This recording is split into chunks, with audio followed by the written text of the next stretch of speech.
Kita mulai ya. Ya, Pak. Oke. Jadi kita akan membahas tentang pengaruh Hindu-Buddha dalam kehidupan masyarakat Indonesia masa kini. Pengaruh masuknya agama dan kebudayaan Hindu sangat tampak dalam kehidupan masyarakat Indonesia. Ya. Terjadi proses akulturasi antara kebudayaan asli Indonesia dengan kebudayaan Hindu-Buddha. Apakah Anda yang masih dengan proses akulturasi tersebut, yaitu akulturasi merupakan pertemuan dua kebudayaan yang berbeda, melebur menjadi satu, menghasilkan kebudayaan baru, ya, tapi tidak menghilangkan kepribadian atau sifat budaya asli. Itu disebut dengan akulturasi. Saya ulang lagi ya, yang dimaksud dengan akulturasi merupakan pertemuan, ya, bertemunya dua kebudayaan yang berbeda melebur menjadi satu, menghasilkan kebudayaan baru, tetapi tidak menghilangkan kepribadian atau sifat aslinya. Itu disebut dengan akulturasi. Sudah dicatat, catat. Ya, nanti itu bakal keluar apa disebut dengan akulturasi, ya. Kalau seandainya ada ulangan, nah itu. Jadi bagaimana Pak wujud daripada akulturasi yang tidak menghilangkan bisanya melalui perkawinan ya, antara dua suku bangsa. Misalnya wanitanya berasal dari Indonesia yang apa nih, yang prianya berasal dari luar Indonesia, ya mana saja asal dia bukan berasal dari Indonesia. Lalu terjadi perkawinan silang, ya, perkawinan antara kedua belah pihak. Dengan perkawinan itu terjadi tentu dengan tidak ada unsur paksaan, tapi dengan antara akibat daripada munculnya suka sama suka, ya. Nah, yang laki berasal dari asing, dari luar Indonesia, yang wanitanya berasal dari Indonesia. Nah, ini terjadi perkawinan, ya. Percampuran dua kebudayaan dengan cara damai tadi, tapi menghasilkan kebudayaan baru, ya. Tapi tidak menghilangi kebudayaan asli. Misalnya cinta Laura, ya, tidak kenal dengan cinta Laura. Nah, cinta Laura itu kan kalau gaya logat bahasanya kan agak bahasa, ada ke-Indonesiaan, ada bahasa ke barat-baratan, ya. Indonesianya yang berasal dari mamanya, kalau baratnya berasal dari Jerman itu adalah bapaknya, ya. Tapi dia bisa bahasa Indonesia, dia bisa mengerti bahasa Indonesia, dia mengerti budaya Indonesia. Itu disebut dengan akulturasi, ya. Lalu kita bahas tentang bahasa, tulisan, dan sastra. Masuknya budaya Hindu atau India, kebudayaan Hindu ke Nusantara sejak abad ke-1, Masehi mengantarkan masyarakat Nusantara ke budaya tulis atau masa aksara. Budaya tulis itu menggunakan bahasa Sanskerta dengan huruf Pallawa, ya. Jadi sebelum kita mengenal ada tulisan dengan huruf Latin, ya, dengan bahasa Indonesia, dulu kita berkomunikasi dengan menggunakan bahasa Sanskerta dan berhuruf Pallawa, ya. Nah, itu bahasa yang kita gunakan pada waktu itu adalah bahasa Sanskerta dan menggunakan huruf Pallawa. Nah, itu. Budaya tulis itu menggunakan bahasa Sanskerta dengan huruf Pallawa, yaitu jenis tulisan yang ditemukan juga di wilayah India bagian selatan. Jadi huruf Pallawa dan bahasa Sanskerta itu berasal dari India, ya. Nah, itu.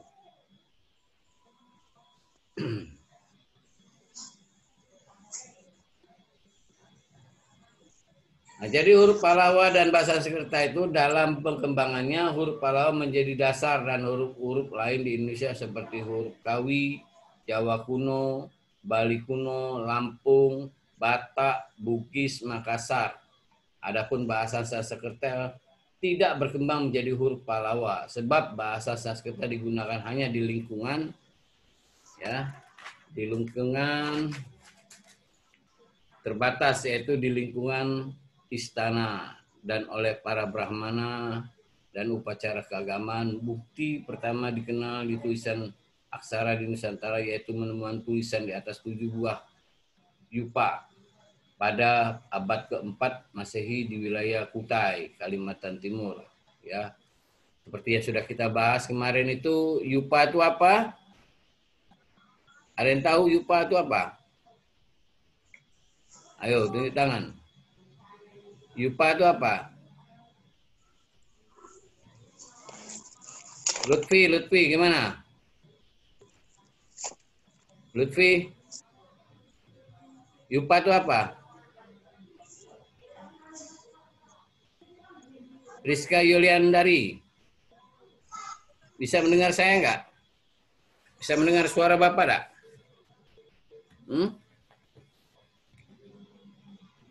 Ya, yupa itu apa? Rizka Yupa. Fatima, Pak. Ya, Fatima, coba Fatima. Yupa adalah tugu batu yang digunakan untuk pengeringat dan dibuat oleh para Brahman. Yupa banyak dibuat pada zaman kerajaan Hindu. Yupa bisa juga disebut sebagai monumen batu. Pada umumnya, yupa dibuat oleh para Brahman atas kedermawan Raja Mulawarman. Sudah, Pak? Oke, mantap. Ya, kira-kira seperti itu. Yupa itu adalah ya semacam prasasti ya yang dibuat di masa-masa kerajaan Hindu-Buddha di Indonesia. Tepatnya di kerajaan mana tadi, Fatimah? Kerajaan Kutai. Ya, kerajaan Kutai itu di mana? Abel Arelia, Natasha, kira-kira di mana kerajaan Kutai itu? Kerajaan Kutai itu ada di Kalimantan. Kalimantan mana? Kalimantan Timur. Ya. Oke ya. Tolong dicatat. Dari setiap pertemuan ini dicatat. Ya, dipelajari, diulangi kembali ya. Sampai di situ ada pertanyaan tentang akulturasi, perpaduan dua kebudayaan yang sama dan menghasilkan kebudayaan baru. Ada yang kurang paham? Itu salah satu pengaruh Hindu-Buddha yang ada di Indonesia. Ya. Contoh lain apa? Misalnya contoh pengaruh ya, pengaruh budaya Hindu-Buddha di Indonesia misalnya.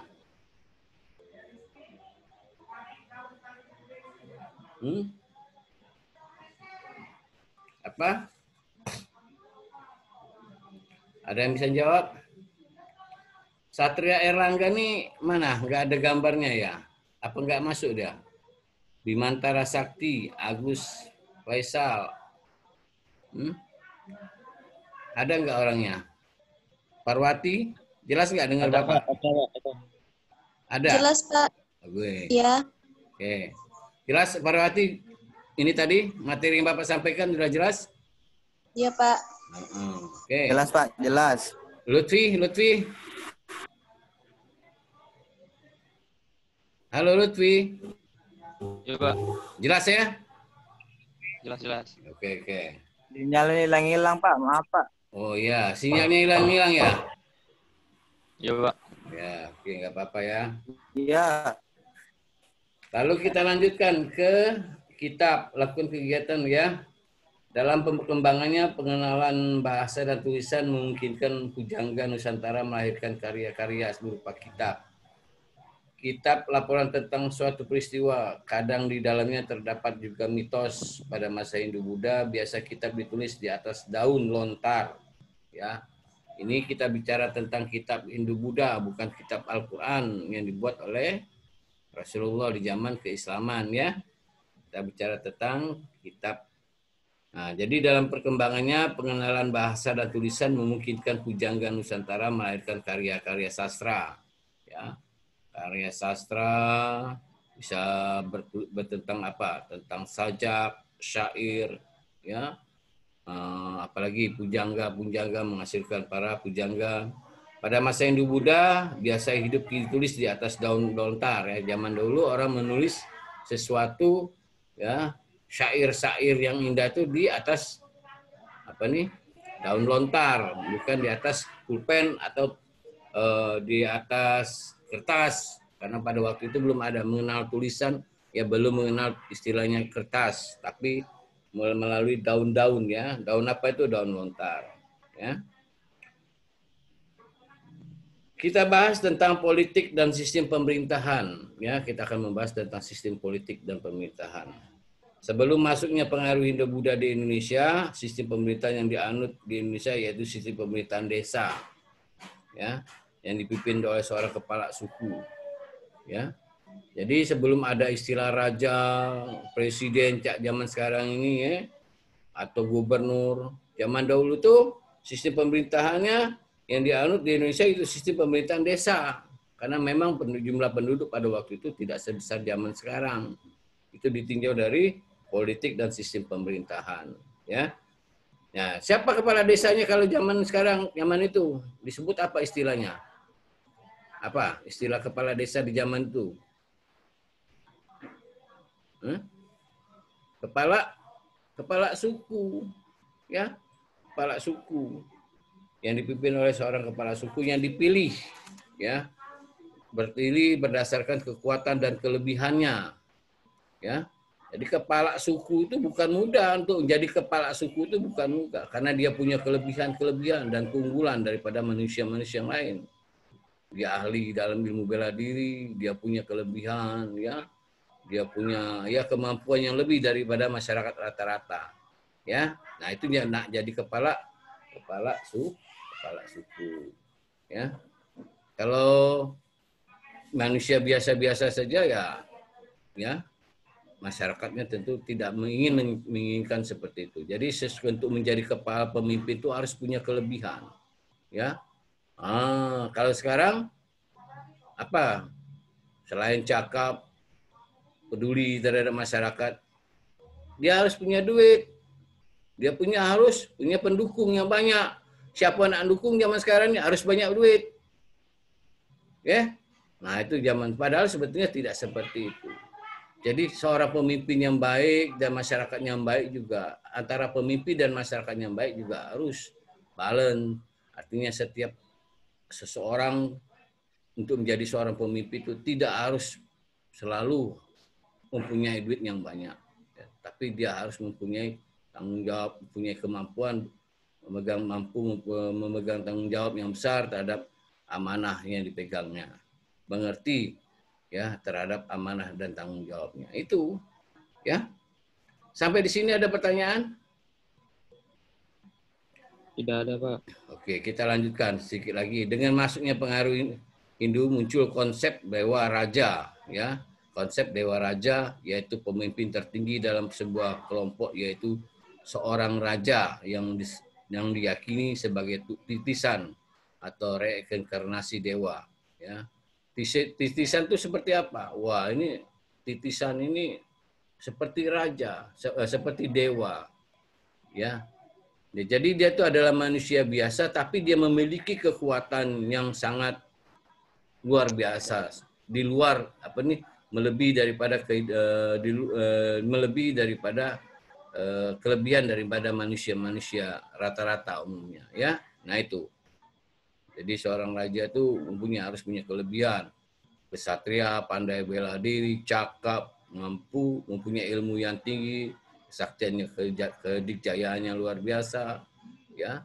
Arif dan bijaksana, ditakuti oleh lawan, disegani oleh lawan. Itu ya. Kalau sekarang ini lain ya. Sedikit-sedikit duit, dikit-dikit duit, nah jadi raja nih. Ya. Lalu kita lihat dari sistem sosial, agama dan sosial. Sebelum pengaruh Hindu-Buddha, bangsa Indonesia telah mengenal sistem kepercayaan animisme dan dinamisme.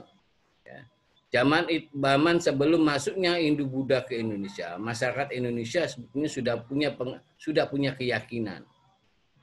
Keyakinan itu bernama animisme dan dinamisme.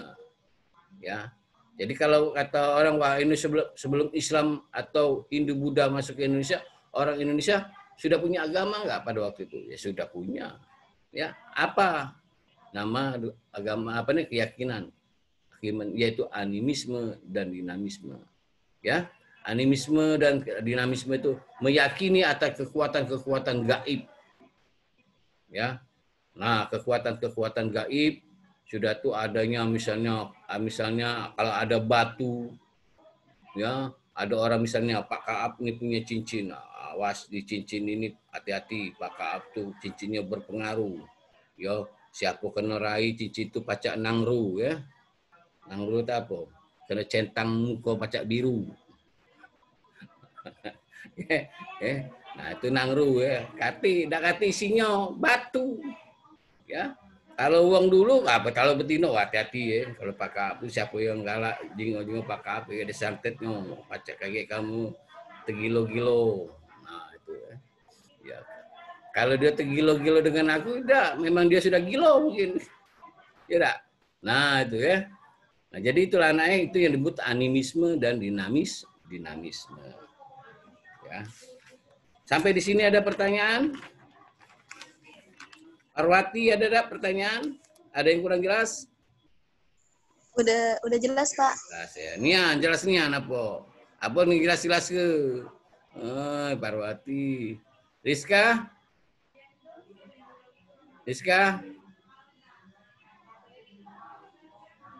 Rizka Yuliandari. Novia Dwi Agustin. Dengar tak? Hah? Dengar, Pak. Jelas ya? Jelas. Alhamdulillah. Siapa lagi? Abel? Jelas, Pak. Oke. Saya kira sampai di sini ya pertemuan kita. Ada yang kurang jelas. Nah, saya kasih PR sedikit. Kemarin PR-nya sudah selesai belum? Sudah dibuat belum? Dikumpulkan belum? Sudah, Pak. Ngapa belum dikumpul? Sudah. Yang sudah tolong nanti dikumpul ya. Secara fisiknya kalian harus mengumpulkan tugas yang saya berikan kepada kalian. Ya. Nah.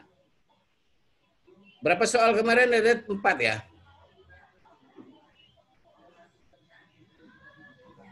Terus balik. Apa, Pat? Yang tugasnya belum dikumpul nanti tolong dikumpul ya.